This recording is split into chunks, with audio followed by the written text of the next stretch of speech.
ധാർമ്മികത മതം മനുഷ്യന് നൽകുന്ന മൂല്യവിചാരം എന്ന വിഷയത്തെക്കുറിച്ചാണ് ഇവിടെ ചർച്ച ചെയ്യുന്നത്. ഈ ചർച്ചയിലേക്ക് നിങ്ങളേവരെയും ഹാർദവമായി സ്വാഗതം ചെയ്യുന്നു. ചർച്ച ചെയ്യാൻ നമ്മോടൊപ്പം എത്തിച്ചേർന്നിട്ടുള്ളത് ഹാമിദ് ഉസ്താദ് ആയഞ്ചേരി, മഹമ്മൂൻ ഉസ്താദ് മാവൂർ, മിദ്ലാജ് ഉസ്താദ് വള്ളിയാട്, മുബഷിർ ഉസ്താദ് കൂളിവയൽ എന്നിവരാണ്. അവരെയും ഹാർദവമായി സ്വാഗതം ചെയ്യുന്നു. ധാർമ്മികത മതം മനുഷ്യന് നൽകുന്ന മൂല്യവിചാരം എന്ന വിഷയത്തെക്കുറിച്ച് ചർച്ച ചെയ്യുമ്പോൾ നാം ആദ്യം മനസ്സിലാക്കേണ്ടത് ധാർമ്മികത എന്നാൽ എന്താണ് എന്നുള്ളതാണ്. ധാർമ്മികത എന്ന് പറഞ്ഞാൽ ഒരു പ്രത്യേക തത്വചിന്തകയിൽ നിന്നോ അല്ലെങ്കിൽ മതത്തിൽ നിന്നോ അല്ലെങ്കിൽ സംസ്കാരത്തിൽ നിന്നോ ഉരുത്തിരിഞ്ഞു വരുന്ന ഒരു പെരുമാറ്റച്ചട്ടത്തിന്റെ ബോഡിയാണ് അഥവാ ഘടനയാണ്. ഈ ധാർമ്മികതക്ക് പലവിധത്തിലുള്ള നിർവചനങ്ങളുണ്ടെങ്കിലും ആ നിർവചനങ്ങളൊക്കെ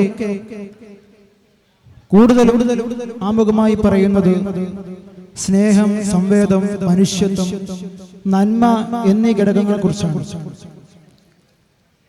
ഇന്ന് ലോകത്ത് പലവിധ മതങ്ങളുണ്ട്, ആശയങ്ങളുണ്ട്, പല സംസ്കാരങ്ങളുണ്ട്.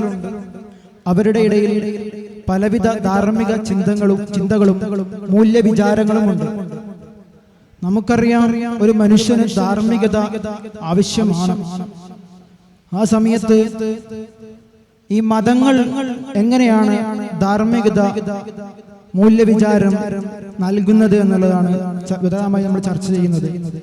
അപ്പോ ഈ മതങ്ങൾ എങ്ങനെയാണ് ധാർമ്മികതക്ക് അടിസ്ഥാനമാകുന്നത് എന്ന് ചോദിക്കുകയാണ് ഹാമിദ് ഉസ്താദ്. മതങ്ങൾ ധാർമ്മികതയ്ക്ക് അടിസ്ഥാനമാകുന്നു എന്ന് പറയുമ്പോൾ നമ്മൾ ആദ്യം മനസ്സിലാക്കേണ്ടത് ഈ മതം എന്ന് പറഞ്ഞാൽ എന്താണ്?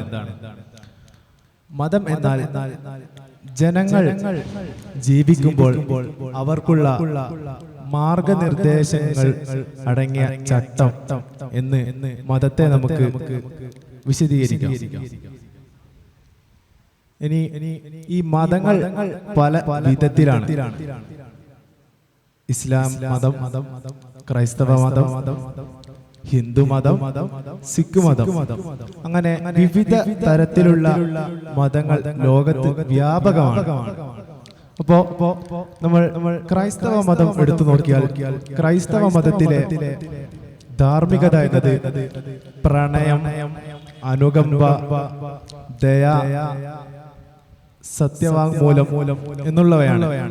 ഇനി നമ്മൾ ഹിന്ദു മതത്തെ എടുത്തു നോക്കുകയാണെങ്കിൽ ഹിന്ദു മതത്തിലുള്ള ധാർമ്മികത എന്നത് ധർമ്മം, സത്യം, അഹിംസ, കാരുണ്യം എന്നിവകളാണ്. ഇനി ഇസ്ലാം മതം എടുത്തു നോക്കിയാൽ നമുക്ക് ഇസ്ലാം മതത്തിൽ ഉള്ള ധാർമ്മികത എന്നത് വിശ്വസനീയത, സമാധാനം, സത്യസന്ധത, നീതി എന്നിവകളൊക്കെയാണ്.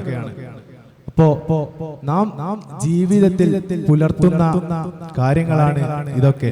അപ്പോ നമുക്ക് സിമ്പിളായിട്ട് പറയാം, ധാർമ്മികത എന്നുള്ളത് മനുഷ്യന്റെ ഒരു അടിസ്ഥാനം തന്നെയാണ്.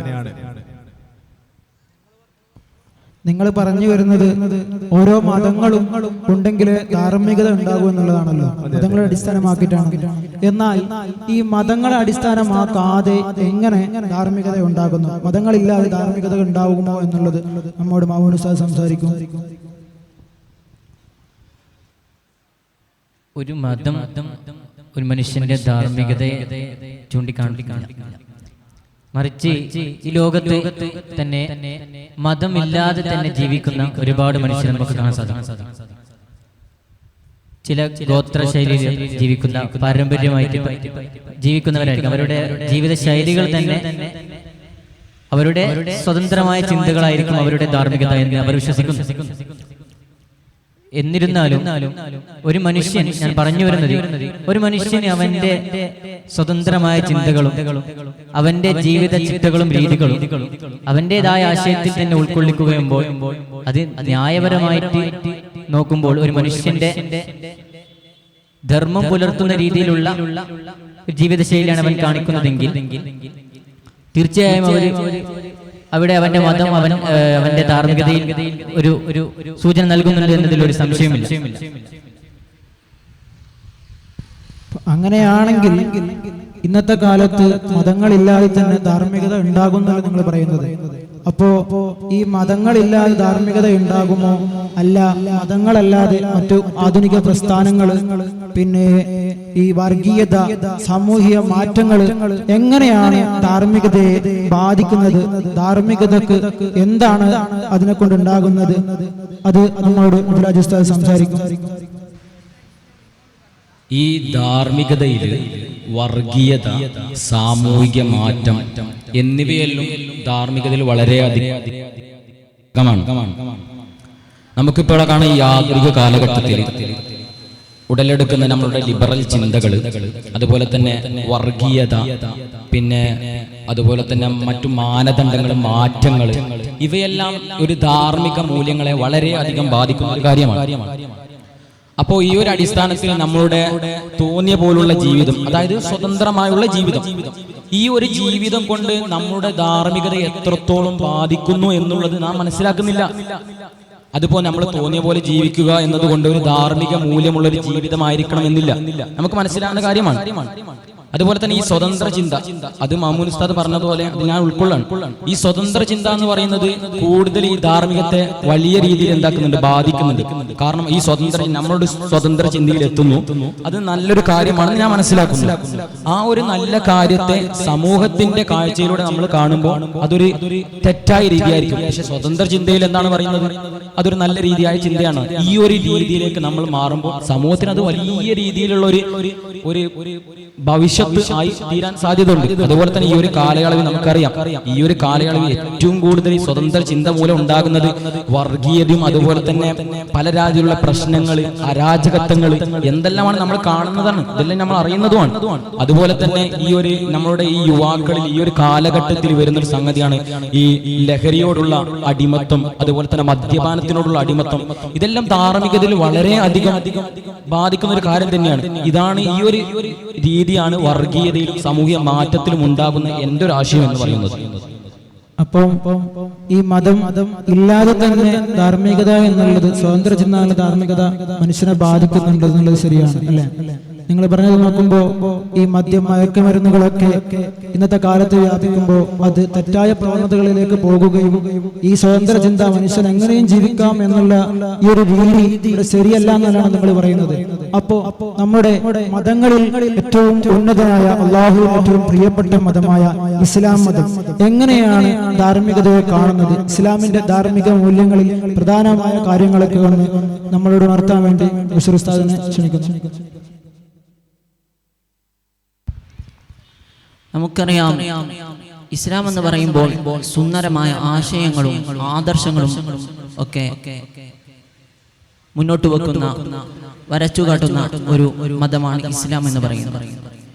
ഈ ഇസ്ലാമിന്റെ ഉള്ളിൽ തന്നെ ധാർമ്മികമായ മൂല്യങ്ങളെയും, അതായത് നമ്മുടെ ശരിയായ ജീവിതം, സദാചാര മൂല്യങ്ങളെയും എല്ലാം ഇസ്ലാം പ്രത്യേക പ്രാധാന്യം തന്നെ കൽപ്പിക്കുന്നുണ്ട്. മാത്രമല്ല, ഉത്തമമായ നമ്മുടെ ഇടയിൽ നമ്മൾ ജീവിക്കുമ്പോൾ, നമ്മൾ ഒരു സമൂഹത്തിന്റെ ഇടയിൽ ജീവിക്കുമ്പോൾ നമ്മൾ എങ്ങനെ ജീവിക്കണം, നമ്മുടെ ഒരു ജനതയുടെ ഇടയിൽ നമ്മൾ എങ്ങനെ ജീവിക്കണം എന്നത് ഇസ്ലാമിന് പ്രത്യേക കാഴ്ചപ്പാടുകളുണ്ട്. അതിന് ഉദാഹരണമാണ് ഇസ്ലാം. നിങ്ങളുടെ മാതാപിതാക്കളോട് നിങ്ങൾ എങ്ങനെ പെരുമാറണം, നിങ്ങളുടെ സുഹൃത്തുക്കളോട് നിങ്ങൾ എങ്ങനെ സഹവർത്തിക്കണം, നിങ്ങൾ ചെറിയവരോടും വലിയവരോടും ഗുരുക്കന്മാരോടും നിങ്ങൾ എങ്ങനെ പെരുമാറണം എന്ന രീതിയെക്കുറിച്ച് ഇസ്ലാമിന് പ്രത്യേക കാഴ്ചപ്പാടുകളും ആശയങ്ങളും ഉണ്ട്. മാത്രമല്ല, നിങ്ങൾ അയൽവാസി പട്ടിണി കിടക്കുമ്പോൾ വയറു നിറച്ച് ഭക്ഷിക്കുന്നവൻ എന്നിൽ പെട്ടവനല്ല എന്ന് ഇസ്ലാം പറയുമ്പോൾ അതൊരു മതത്തിന്റെ പിൻബലമില്ലാതെ ഒരാൾക്കും പറയാൻ സാധിക്കുകയില്ലല്ലോ. മാത്രമല്ല, നമ്മൾ വലങ്കൈ കൊണ്ട് കൊടുക്കുന്ന ഒരു ദാനധർമ്മം വലങ്കൈ കൊണ്ട് കൊടുക്കുന്നത് ഇടങ്കൈ അറിയരുത് എന്ന് പറയുന്നത് ഇസ്ലാമിന്റെ ഒരു സുന്ദരമായ ധാർമ്മിക മൂല്യത്തെ വരച്ചു കാട്ടുന്നു. അപ്പോ ഈ മതങ്ങൾ ഇല്ലാതെ ധാർമ്മികത എന്നുള്ള സംഗതി ഇല്ല എന്ന് നമുക്ക് അറിയാൻ കഴിയും. മതങ്ങളിലൂടെയാണ് ധാർമ്മിക മൂല്യങ്ങൾ വളർന്നു വരുന്നത്. കാരണം ഏതൊരു സംഗതി ഒരാൾ ചെയ്യുകയാണെങ്കിലും അത് ഏതെങ്കിലും ഒരു മതത്തിന്റെ പിൻബലം ഉണ്ടാകും ഒരു ധാർമ്മിക മൂല്യത്തിന്. കാരണം മനുഷ്യന്റെ പ്രവൃത്തി മനുഷ്യൻ തീരുമാനിക്കേണ്ടതല്ല, അത് മനുഷ്യനെ പടച്ചവൻ തീരുമാനിക്കേണ്ടതാണ്. കാരണം മനുഷ്യനുള്ള മാർഗനിർദ്ദേശങ്ങൾ നൽകേണ്ടത് അവനാണ് എന്നതുകൊണ്ട് തന്നെ മതമില്ലാതെ ധാർമ്മികത ഉണ്ടാവുകയില്ല. അതുകൊണ്ടാണ് ധാർമ്മികത മതം മനുഷ്യന് നൽകുന്ന മൂല്യവിചാരം എന്നുള്ള ഈ ഒരു ചർച്ച വളരെ പ്രധാനപ്പെട്ടതാകുന്നത്. മനുഷ്യന് മതമൂല്യങ്ങൾ ധാർമ്മികതകൾ എല്ലാം നൽകുന്നത് മതങ്ങളാണ് എന്ന് ഉണർത്തിക്കൊണ്ട് ഞങ്ങൾ ഈ ചർച്ച അവസാനിപ്പിക്കുന്നു. അസ്സലാമു അലൈക്കും വറഹ്മത്തുള്ളാഹി വബറകാതുഹു.